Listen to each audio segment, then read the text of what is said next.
Aiman, Kompas TV, Pak Didin. Kita adalah Pulau C.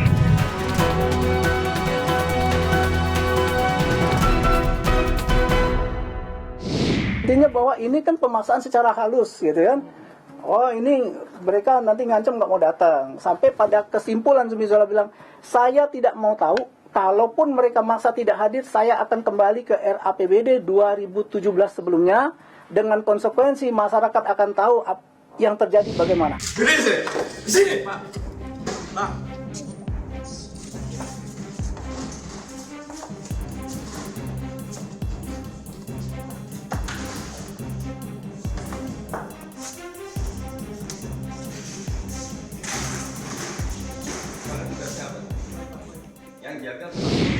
Saudara, saya datangi Universitas Jambi dan saya temui pemerhati politik dan hukum yang juga Dekan Fakultas Hukum Jambi, Dr. Helmi. Selamat pagi, Pak. Pagi, apa kabar?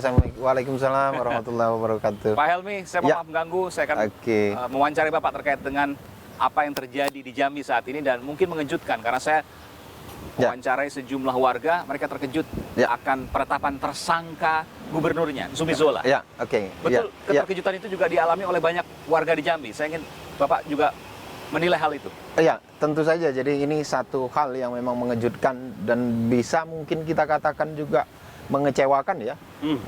Mengejutkan dan mengecewakan para terutama pemilih ya, pemilihnya Zola. Siapa itu, Pak? Pemilihnya Pak Zumi Zola. Dari kalangan apa? Dari kalangan yang pertama ada, kalau kita lihat ada kalangan pemilih pemula ya, pemula, kemudian ada pemilih perempuan. Kenapa mengecewakan? Karena tentu masyarakat Jambi itu menaruh harapan terhadap pemerintah provinsinya, gubernurnya Zumi Zola, tapi juga meyakini bahwa apa yang dilakukan KPK itu adalah hal yang memang yakin, hal yang memang prudent. Jadi apapun yang diproses hukum oleh KPK jarang kemudian yang bisa lolos. Terbayang oleh masyarakat pemilih itu, terutama dua kelompok pemilih tadi itu adalah tamat. Pak Helmi katakan karir politik gubernur Jambi Zumi Zola tamat?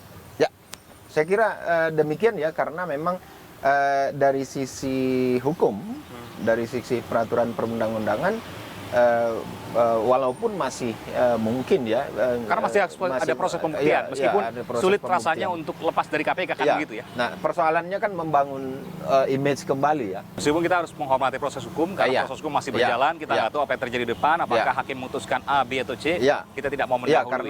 Karena prosesnya memang masih panjang ya, masih panjang, azas praduga tak bersalah dan itu butuh pembuktian. Ada juga pembelaan dari tim advokasi atau kuasa hukumnya Zumi Zola. Jadi memang masyarakat kemudian tidak boleh juga menjustifikasi bahwa yang bersangkutan sudah salah. Apa yang terjadi di Jambi ini banyak terjadi juga di daerah lain. Yang terjadi itu menurut saya bisa dilihat dari beberapa faktor ya. Yang pertama adalah faktor misalnya sistem rekrutmen politik di Indonesia, khususnya misalnya di dalam rangka pemilihan kepala daerah, gubernur, bupati, dan wali kota ini yang memang terbangunnya ini menurut saya yang kemudian melahirkan atau menghasilkan pejabat yang cenderung kemudian untuk menyalahgunakan kekuasaannya. Karena sistem rekrutmen yang misalnya pemilihan langsung. Saya menggunakan istilah misalnya. Apa salah dengan pemilihan langsung? Satu, biaya yang sangat mahal. Sangat mahal. Iya, kemudian melibatkan banyak pihak yang nanti akan mempengaruhi yang bersangkutan ketika duduk di jabatannya. Jadi para pihak itu misalnya diantaranya yang sangat berpengaruh itu ada tim sukses, ada misalnya partai politik, ada donatur, dan ada si calon sendiri. Nah, ketika mereka ini kemudian naik, si calon ini berhasil menduduki jabatannya dan dilantik. Nah, ini akan terus mengelilingi yang bersangkutan untuk kemudian si calon yang sudah jadi itu membayar hutangnya itu. Jadi ini menjadi hutang politik yang harus dibayar ketika dia berkuasa. Entah itu pengusaha, entah itu pengusaha, tim sukses yang lain. Entah itu tim sukses, entah itu partai politik. Kickbacks artinya. Iya. Jadi hutang politik itu harus dibayar. Mereka harus menghidupi, mereka harus membayar, mereka harus mengganti. Betul. Kalau pemilihan langsung kemudian yang menjadi masalah, tentu kita tidak elok juga ketika kita balikan ke pemilihan tidak langsung melalui DPRD. Iya. Artinya suapnya akan lebih gampang. hanya menutup suap ke 40, ke 50, atau bahkan 100 anggota DPRD, selesai. Kalau sekarang kan nggak mungkin. Jadi walaupun dua-duanya memang kalau kita lihat dari sisi hukum di konstitusi kita bahwa apapun yang dipilih langsung atau tidak langsung itu demokratis.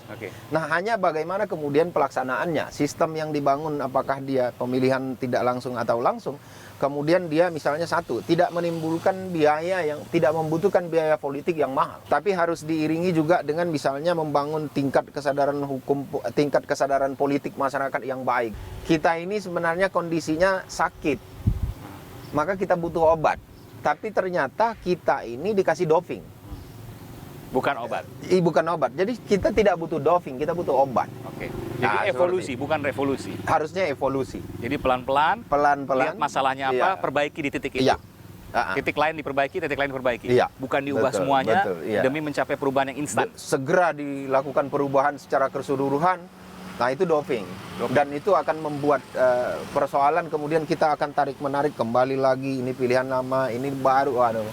Sulit sekali kemudian membuat negara ini menjadi lebih kuat. Jadi sistem yang sudah ada diperbaiki, itu Anda yang katakan. Iya. Baik, terima kasih. Pak Helmi, Dekan Fakultas Hukum Universitas Jambi, yang juga pemerhati politik dan hukum. Terima kasih sekali lagi telah memberikan informasi di program IMAN.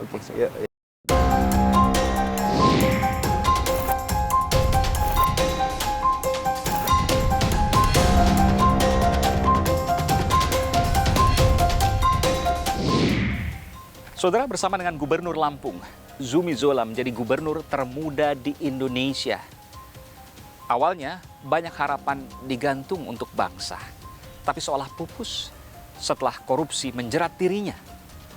Meski kasusnya harus dibuktikan, tapi rasanya sulit lepas dari jeratan KPK di pengadilan.